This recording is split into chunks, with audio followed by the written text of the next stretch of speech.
चलिए आज महत्वपूर्ण अनुच्छेद पढ़ते हैं भाग वन से। तो पहला भाग वन में संघ और राज्य क्षेत्रफल। तो भाग वन से 4 तक के कुछ आर्टिकल में सब मिलता जुलता क्वेश्चन होता है।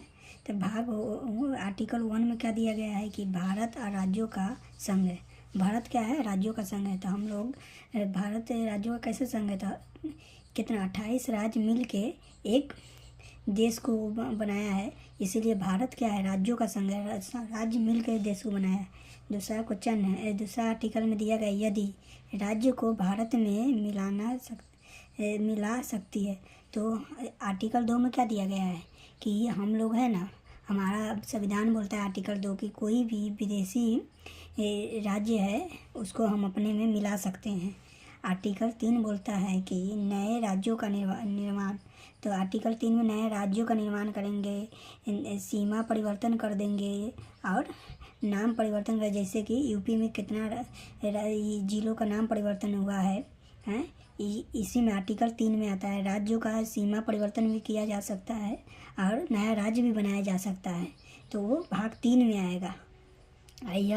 यह किसके द्वारा किया जाएगा? जब तक संसद की मंजूरी नहीं दी जाती है, संसद की मंजूरी नहीं दी जाती है तब तक यह नहीं होगा। संसद हमारा मंजूरी देगा और उस पर तभी ही कार्य होगा, नहीं तो नहीं हो पाएगा। आर्टिकल 4 कहता है कि 2 और 3 के तहत किया गया संशोधन अनुच्छेद 368 के अंतर्गत संविधान संशोधन नहीं माना जाएगा। मतलब कि आर्टिकल 2-3 में जो भी संशोधन किया जाएगा वह 368 के अंतर्गत उसको मान्यता नहीं दिया जाएगा। सुप्रीम कोर्ट उसको मान्यता नहीं देगा।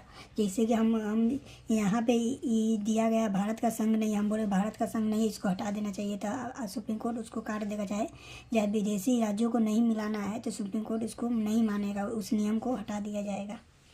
यहाँ पे दिया गया है कि भाग 4 में यही है, कोई भी 2-3 पर संशोधन किया जाएगा, कोई भी नया नियम लगाया जाएगा, उसको सुप्रीम कोर्ट नहीं लागू होने देगा आर्टिकल 4 के तहत। अब यहाँ पे भाग 2 का नागरिकता का हुआ है, नागरिकता है। तो यहाँ पे अनुच्छेद 5 से 11 तक नागरिकता है। तो क्या 5 में क्या दिया? संविधान प्रारंभ में दी गई नागरिकता। जैसे कि 1947 कितना में आज़ाद हुआ देश, संविधान कब लागू हुआ था? 1949 में। तो यहाँ पे हमारा देश में एकल नागरिकता है।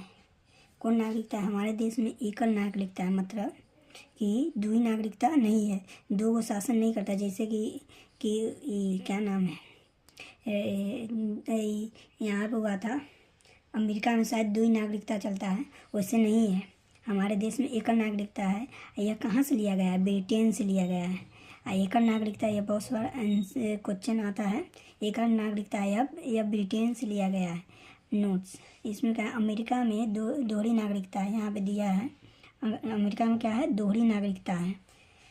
यहाँ पे नागरिकता संबंधित कानून बनाने का अधिकार संसद के पास प्राप्त है। तो कोई नागरिकता बनाने का, चाहे कोई भी जाति या कोई भी, अभी ST SC से 5 जाति को हटाया गया है, तो वो क्यों हटाया गया है? इसी कारण हटाया गया कि से संसद लोग उस पर मंजूरी नहीं दिए थे। वो अपने मन से मुख्यमंत्री जी उसमें SC में डाल दिए थे 5 जाति को, इस वजह से हटाया गया है। इसीलिए इसमें भी कोई भी नागरिकता देने के लिए संसद को मंजूरी चाहिए।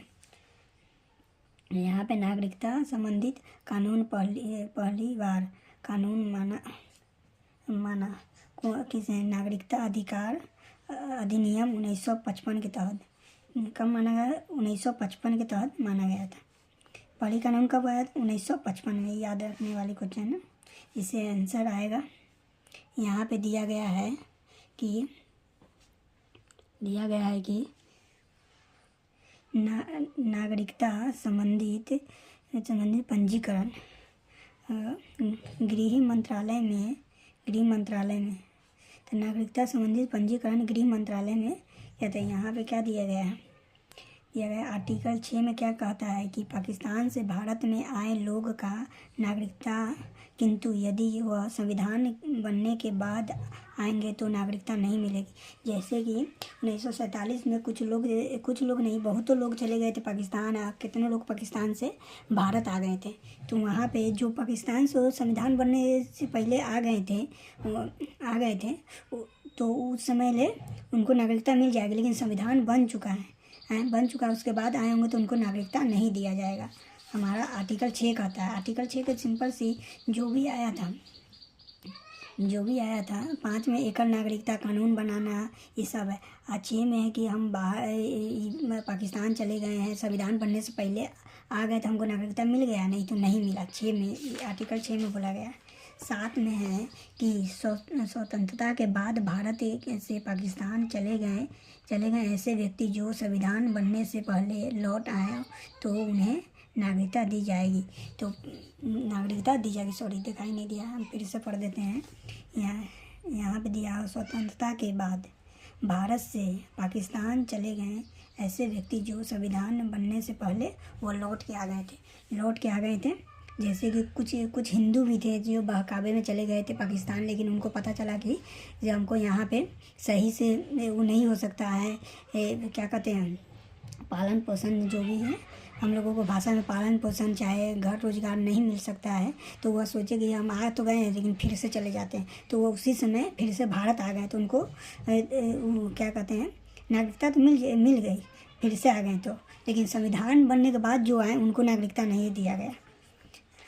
आर्टिकल 7 हमको यह कहता है। आर्टिकल 8 हमको कहता है कि विदेशी भ्रमण, जैसे कि कोई विदेश में घूमने जाता है या नौकरी करने जाता है, भारत की नागरिकता समाप्त नहीं होगी। तो जैसे कि कोई घूमने गया चाहे जॉब करने गया तो उनको भारत की नागरिकता नहीं ख़त्म किया जाएगा। वो आर्टिकल हमको 8 कहता है कि 8 में हमको यह कहता है कि हम नागरिकता नहीं ख़त्म करेंगे। जो काम से गया है, चाहे घूमने गया, 1 महीना 2 महीने के लिए घूमने गया है। आर्टिकल 9 हमको कहता है विदेशी नागरिकता होने पर भारत की नागरिकता ख़त्म हो जाएगी। जैसे कि अभी ब्रिटेन के प्रधानमंत्री कुछ दिन पहले बने थे, भारतीय के थे, ऋषि सुनक की क्या नाम है उनका नहीं ध्यान में है, तो उनका वहाँ के बन गए तो उनका भारत की नागरिकता ख़त्म कर दी गई, वो भारत के नागरिक नहीं रहे। तो इसी कारण जो भी है भारत से बाहर जाकर नागरिकता प्राप्त कर ले रहे हैं उनको नागरिकता नहीं मिलेगी, भारत की नागरिकता ख़त्म हो जाएगी। आर्टिकल 9 कहता है हमें। आर्टिकल 10 कहता है कि भारतीयों की नागरिकता बनी रहेगी तब तक कि वह कोई देशी विरोधी कार्य नहीं करे। तो हम आर्टिकल 10 के द्वारा हम बाहर में कहीं भी जाते हैं, जैसे कि अमेरिका ऑस्ट्रेलिया जो भी है कंट्री, उसमें जाते हैं, कनाडा रूस जाते हैं, तो हम वहाँ पे जाके जैसे भारत के विरोधी बोलते हैं कि भारत ख़राब है, भारत में कचरा है, चाहे कुछ भी है, कुछ भारत के नेता वैसा है, भारत के नागरिक पर अत्याचार होता है, तो वह भारत विरोधी बात हो गया। तो उस समय हमारा आर्टिकल 10 के तहत नागरिकता समाप्त कर दी जाएगी। आर्टिकल 10 हमको यह कहता है। आगे का क्वेश्चन हम आपको आगे वाले चैप्टर में मौलिक अधिकार बताएंगे कि मौलिक अधिकार में क्या